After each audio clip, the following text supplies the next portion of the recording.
friends, welcome back to the channel.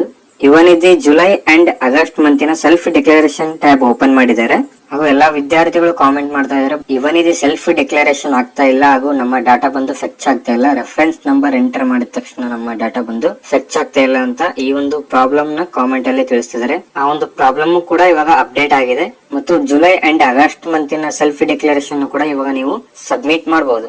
ಮತ್ತು ಇವನಿದೆಯ ಈ ಹಿಂದೆ ಪೆಂಡಿಂಗ್ ಇರುವಂತ ಅಮೌಂಟ್ ಕೂಡ ಶಾಂಕ್ಷನ್ ಮಾಡಿದ್ದಾರೆ. ಓಕೆ, ಅದಕ್ಕೂ ಮುಂಚೆ ನೀವೇನಾದ್ರೂ ನಮ್ಮ ಚಾನಲ್ ಗೆ ಸಬ್ಸ್ಕ್ರೈಬ್ ಆಗಿಲ್ಲ ಅಂದ್ರೆ ಸಬ್ಸ್ಕ್ರೈಬ್ ಆಗಿ ಹಾಗೂ ವಿಡಿಯೋಗೊಂದು ಲೈಕ್ ಮಾಡಿ. ಮತ್ತು ನಮ್ಮ ಟೆಲಿಗ್ರಾಮ್ ಚಾನಲ್ ಗೆ ಏನಾದ್ರು ಜಾಯ್ನ್ ಆಗಿಲ್ಲ ಅಂದ್ರೆ ಡಿಸ್ಕ್ರಿಪ್ಷನ್ ಅಲ್ಲಿ ಟೆಲಿಗ್ರಾಮ್ ಚಾನಲ್ ಲಿಂಕ್ ಇದೆ. ಆ ಒಂದು ಲಿಂಕ್ ಮೇಲೆ ನೀವು ಕ್ಲಿಕ್ ಮಾಡ್ಕೊಂಡು ಟೆಲಿಗ್ರಾಮ್ ಚಾನಲ್ ಗೆ ನೀವು ಜಾಯ್ನ್ ಆಗ್ಬೇಕಾಗತ್ತೆ. ಓಕೆ, ಬನ್ನಿ ವಿಡಿಯೋನ ಶುರು ಮಾಡೋಣ. ಓಕೆ, ಸೇವಾ ಸಿಂಧು ಪೋರ್ಟಲ್ ಓಪನ್ ಮಾಡ್ಕೊಳ್ಳಿ. ಓಪನ್ ಮಾಡ್ಕೊಂಡಾಗ ನೀವು ಇಲ್ಲಿ ಲಾಗಿನ್ ಆಗ್ಬೇಕಾಗತ್ತೆ. ನೀವು ಯಾವ ಲಾಗಿನ್ ಐಡಿಯಲ್ಲಿ ನಿಮ್ಮ ಇವನಿಧಿ ಸ್ಕೀಮ್ ಗೆ ಅಪ್ಲೈ ಮಾಡಿರ್ತೀರಲ್ಲ ಆ ಒಂದು ಲಾಗಿನ್ ಐಡಿಯಲ್ಲೇ ನೀವು ಕಂಪಲ್ಸರಿ ಲಾಗಿನ್ ಆಗ್ಬೇಕಾಗತ್ತೆ. ಅಥವಾ ನೀವೇನಾದ್ರೂ ಬೇರೆ ಒಂದು ಲಾಗಿನ್ ಐಡಿಯಲ್ಲಿ ಲಾಗಿನ್ ಆಗ್ಬಿಟ್ಟು ಸೆಲ್ಫ್ ಡಿಕ್ಲರೇಷನ್ ಕೊಟ್ರೆ ನಿಮ್ಮ ಡಾಟಾ ಬಂದು ಫೆಚ್ ಆಗಲ್ಲ. ನೀವು ಕಂಪಲ್ಸರಿ ಇವನಿಧಿ ಸ್ಕೀಮ್ ಅಪ್ಲೈ ಮಾಡುವಾಗ ಯಾವ ಒಂದು ಲಾಗಿನ್ ಐಡಿಯಲ್ಲಿ ಅಪ್ಲೈ ಮಾಡಿರ್ತೀರಲ್ಲ ಆ ಒಂದು ಲಾಗಿನ್ ಐಡಿಯಲ್ಲೇ ನೀವು ಲಾಗಿನ್ ಆಗ್ಬೇಕಾಗತ್ತೆ. ಸಿಂಪ್ಲಿ ಮೊಬೈಲ್ ನಂಬರ್ ಅಥವಾ ಇಮೇಲ್ ಐಡಿ ಎಂಟರ್ ಮಾಡ್ಕೊಂಡು ಕೆಳಗಡೆ ಪಾಸ್ವರ್ಡ್ ಅಥವಾ OTP ನ ಎಂಟರ್ ಮಾಡ್ಕೊಂಡು ಇಲ್ಲಿ ಕೊಟ್ಟಿರುವಂತಹ ಕ್ಯಾಪ್ಷನ್ ಎಂಟರ್ ಮಾಡ್ಕೊಂಡು ಕೆಳಗಡೆ ಸಬ್ಮಿಟ್ ಮೇಲೆ ನೀವು ಕ್ಲಿಕ್ ಮಾಡ್ಕೋಬೇಕಾಗತ್ತೆ. ಓಕೆ, ಲಾಗಿನ್ ಮೇಲೆ ನೀವು ಕ್ಲಿಕ್ ಮಾಡ್ಕೊಂಡಾಗ ಸೇವಾ ಸಿಂಧು ಪೋರ್ಟಲ್ ಓಪನ್ ಆಗುತ್ತೆ. ಸಿಂಪ್ಲಿ 3 ಡಾಟ್ಸ್ ಮೇಲೆ ನೀವು ಕ್ಲಿಕ್ ಮಾಡ್ಕೊಂಡು ಅಪ್ಲೈ ಫಾರ್ ಸರ್ವಿಸಸ್ ಅಂತ ಇದೆಯಲ್ಲ ಈ ಒಂದು ಆಪ್ಷನ್ ಮೇಲೆ ನೀವು ಕ್ಲಿಕ್ ಮಾಡ್ಕೊಂಡಾಗ ಇಲ್ಲಿ ವ್ಯೂ ಆಲ್ ಅವೈಲೇಬಲ್ ಸರ್ವಿಸ್ ಅಂತ ಒಂದು ಆಪ್ಷನ್ ಶೋ ಆಗುತ್ತೆ. ಈ ಒಂದು ಆಪ್ಷನ್ ಮೇಲೆ ನೀವು ಕ್ಲಿಕ್ ಮಾಡ್ಕೊಳ್ಳಿ. ಕ್ಲಿಕ್ ಮಾಡ್ಕೊಂಡಾಗ ನಿಮ್ಗೆ ಈ ರೀತಿ ಪೇಜ್ ಓಪನ್ ಆಗುತ್ತೆ. ಇಲ್ಲಿ ನೀವು ಸರ್ಚ್ ಅಂತ ಇದೆಯಲ್ಲ ಇಲ್ಲಿ ಇವನ್ ಇದೆ ಅಂತ ನೀವು ಸರ್ಚ್ ಮಾಡಬೇಕಾಗುತ್ತೆ. ಜಸ್ಟ್ ನೀವು ಯುವ ಅಂತ ಸರ್ಚ್ ಮಾಡಿದ್ರೆ ನಿಮ್ಗೆ 3 ಲಿಂಕ್ ಗಳಲ್ಲಿ ಶೋ ಆಗುತ್ತೆ. ಮೊದಲನೇ ಲಿಂಕ್ ಬಂದ್ಬಿಟ್ಟು ಅಪ್ಲಿಕೇಶನ್ ಫಾರ್ ಇವನಿದೆ ಸ್ಕೀಮ್ ಅಂತ ಇದೆಯಲ್ಲ ನೀವು ಈ ಒಂದು ಲಿಂಕ್ ಮೇಲೆ ಕ್ಲಿಕ್ ಮಾಡ್ಕೊಂಡು ನೀವು ಇವನಿದೆ ಸ್ಕೀಮ್ ಗೆ ಅಪ್ಲೈ ಮಾಡಬಹುದು. ಎರಡನೇ ಲಿಂಕ್ ಬಂದ್ಬಿಟ್ಟು ಇವನಿಧಿ ಅಪ್ಲಿಕೇಶನ್ ಸ್ಟೇಟಸ್ ಚೆಕ್ ಅಂತ ಇದೆಯಲ್ಲ ನೀವು ಈ ಲಿಂಕ್ ಮುಖಾಂತರ ನಿಮ್ಮ ಇವನಿಧಿಯ ಸ್ಟೇಟಸ್ ಅನ್ನು ಚೆಕ್ ಮಾಡ್ಕೋಬಹುದು. ಓಕೆ, ಅದಾದ್ಮೇಲೆ ಲಾಸ್ಟ್ ಥರ್ಡ್ ಲಿಂಕ್ ಬಂದ್ಬಿಟ್ಟು ಇವನಿಧಿ application for monthly unemployment self declaration ಅಂತ ಇದೆಯಲ್ಲ ನೀವು ಮಂತ್ಲಿ ಸೆಲ್ಫ್ ಡಿಕ್ಲರೇಷನ್ ಕೊಡಬೇಕಾದಂತ ಲಿಂಕ್ ಇದಾಗಿರುತ್ತೆ. ಈ ಒಂದು ಲಿಂಕ್ ಮೇಲೆ ನೀವು ಕ್ಲಿಕ್ ಮಾಡ್ಕೊಂಡು ನಿಮ್ಮ ಸೆಲ್ಫ್ ಡಿಕ್ಲರೇಷನ್ ನೀವು ಕಂಪ್ಲೀಟ್ ಮಾಡಬೇಕಾಗತ್ತೆ. ಓಕೆ, ನೀವು ಸೆಲ್ಫ್ ಡಿಕ್ಲರೇಷನ್ ಕೊಡೋದಕ್ಕೆ ಈ ಒಂದು ಥರ್ಡ್ ಲಿಂಕ್ ನ ನೀವು ಕ್ಲಿಕ್ ಮಾಡ್ಕೊಳ್ಳಿ. ಓಕೆ, ಲಿಂಕ್ ಮೇಲೆ ನೀವು ಕ್ಲಿಕ್ ಮಾಡ್ಕೊಂಡಾಗ ಈ ರೀತಿ ಪೇಜ್ ಓಪನ್ ಆಗುತ್ತೆ. ಓಪನ್ ಆದಾಗ ಇಲ್ಲಿ ಮೊದಲು ಆಧಾರ್ ನಂಬರ್ ಅಂತ ಇದೆಯಲ್ಲ ನಿಮ್ಮ ಆಧಾರ್ ಕಾರ್ಡ್ ನಂಬರ್ ನ ನೀವು ಇಲ್ಲಿ ಎಂಟರ್ ಮಾಡ್ಬೇಕಾಗತ್ತೆ. ಓಕೆ, ಆಧಾರ್ ಕಾರ್ಡ್ ನಂಬರ್ ನ ಎಂಟರ್ ಮಾಡ್ಕೊಂಡ ತಕ್ಷಣ ನಿಮ್ಗೆ ಒಂದು ಕಾನ್ಸ್ಟೆಂಟ್ ಬರುತ್ತೆ. ಆ ಒಂದು ಕಾನ್ಸ್ಟೆಂಟ್ ನ ನೀವು ಇಲ್ಲಿ ಅಗ್ರಿ ಮೇಲೆ ನೀವು ಕ್ಲಿಕ್ ಮಾಡ್ಕೋಬೇಕಾಗತ್ತೆ. ಅಗ್ರಿ ಮೇಲೆ ನೀವು ಕ್ಲಿಕ್ ಮಾಡ್ಕೊಂಡಾಗ ನಿಮ್ಮ ಆಧಾರ್ ಕಾರ್ಡ್ ಗೆ ಲಿಂಕ್ ಇರುವಂತ ಮೊಬೈಲ್ ನಂಬರ್ ಒಂದು OTP ಬರುತ್ತೆ. ಆ ಒಂದು OTP ನ ನೀವು ಇಲ್ಲಿ ಎಂಟರ್ ಮಾಡ್ಬೇಕಾಗತ್ತೆ. OTP ನ ಎಂಟರ್ ಮಾಡ್ಕೊಂಡು ಸಿಂಪ್ಲಿ ವ್ಯಾಲಿಡೇಟ್ ಮೇಲೆ ನೀವು ಕ್ಲಿಕ್ ಮಾಡ್ಕೊಳ್ಳಿ. ಓಕೆ, ವ್ಯಾಲಿಡೇಟ್ ಮೇಲೆ ನೀವು ಕ್ಲಿಕ್ ಮಾಡ್ಕೊಂಡಾಗ ನಿಮ್ಮ ಡೀಟೇಲ್ಸ್ ಇಲ್ಲಿ ಆಟೋಮೆಟಿಕ್ ಆಗಿ ಫೆಚ್ ಆಗುತ್ತೆ.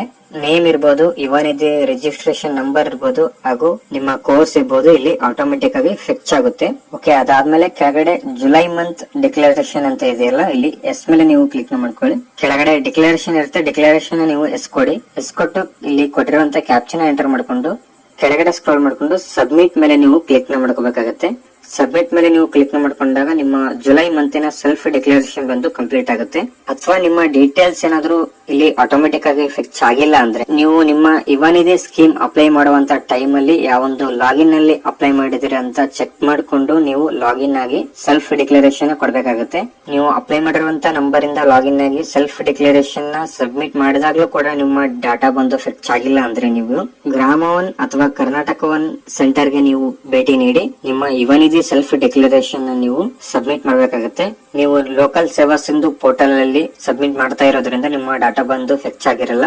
ಅದಕ್ಕೋಸ್ಕರ ನೀವು ಗ್ರಾಮ ಒನ್ ಅಥವಾ ಕರ್ನಾಟಕ ಒನ್ ಕೇಂದ್ರಕ್ಕೆ ಭೇಟಿ ನೀಡಿ ನಿಮ್ಮ ಇವನಿಧಿ ಸೆಲ್ಫ್ ಡಿಕ್ಲರೇಷನ್ ನ ನೀವು ಸಬ್ಮಿಟ್ ಮಾಡಬಹುದು.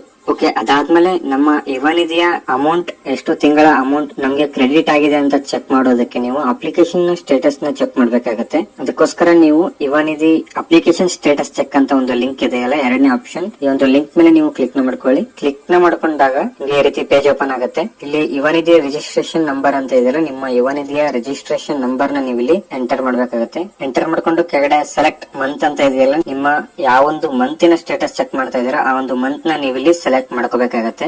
ಮಂತ್ ಅನ್ನ ಸೆಲೆಕ್ಟ್ ಮಾಡ್ಕೊಂಡು ಗೆಟ್ ಪೇಮೆಂಟ್ ಡೀಟೇಲ್ಸ್ ಅಂತ ಒಂದು ಆಪ್ಷನ್ ಇದೆ. ಒಂದು ಆಪ್ಷನ್ ಮೇಲೆ ನೀವು ಕ್ಲಿಕ್ ಮಾಡ್ಕೊಳ್ಳಿ. ಕ್ಲಿಕ್ ಮಾಡ್ಕೊಂಡಾಗ ಇಲ್ಲಿ ಕೆಳಗಡೆ ನಿಮ್ಮ ಸ್ಟೇಟಸ್ ಇಲ್ಲಿ ಶೋ ಆಗುತ್ತೆ.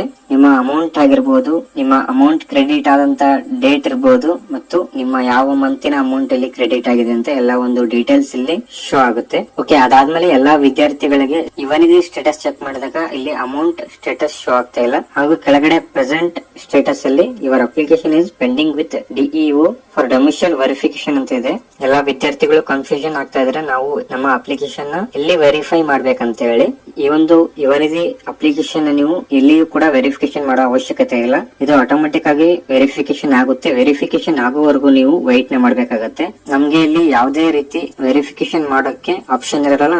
ನಾವು ಕಂಪಲ್ಸರಿ ಈ ಒಂದು ವೆರಿಫಿಕೇಶನ್ ಆಗೋವರೆಗೂ ವೈಟ್ ಮಾಡ್ಲೇಬೇಕಾಗತ್ತೆ. ಮತ್ತು ಯಾರೆಲ್ಲ ವಿದ್ಯಾರ್ಥಿಗಳಿಗೆ ಇಂದಿನ ಮಂತಿನ ಅಮೌಂಟ್ ಕ್ರೆಡಿಟ್ ಆಗಿದೆ ಅಲ್ವಾ, ಆ ಒಂದು ವಿದ್ಯಾರ್ಥಿಗಳು ನೀವು ಕಾಮೆಂಟ್ ಅಲ್ಲಿ ನಿಮಗೆ ಅಮೌಂಟ್ ಎಷ್ಟು ಕ್ರೆಡಿಟ್ ಆಗಿದೆ ಅಂತ ಕಾಮೆಂಟ್ ಮಾಡ್ಬೇಕಾಗತ್ತೆ. ಅಥವಾ ಈ ವಿಡಿಯೋ ಅಲ್ಲಿ ಏನಾದರೂ ಡೌಟ್ಸ್ ಇದ್ರೆ ನೀವು ಕಾಮೆಂಟ್ ಮಾಡಿ, ನಾನು ಖಂಡಿತ ರಿಪ್ಲೈ ಮಾಡ್ತೀನಿ ಹಾಗೂ ನಿಮ್ಮ ಪ್ರಾಬ್ಲಮ್ ಗೆ ಸೊಲ್ಯೂಷನ್ ಕೊಡ್ತೀನಿ. ಓಕೆ, ಈ ಒಂದು ವಿಡಿಯೋನ ನಾನು ಇಲ್ಲಿಗೆ ಕಂಪ್ಲೀಟ್ ಮಾಡ್ತಾ ಇದ್ದೀನಿ. ವಿಡಿಯೋ ಇಷ್ಟ ಆದ್ರೆ ವಿಡಿಯೋಗೊಂದು ಲೈಕ್ ಮಾಡಿ. ಮತ್ತೆ ಸಿಗೋಣ ಮುಂದಿನ ವಿಡಿಯೋ ಅಲ್ಲಿ. Thank you.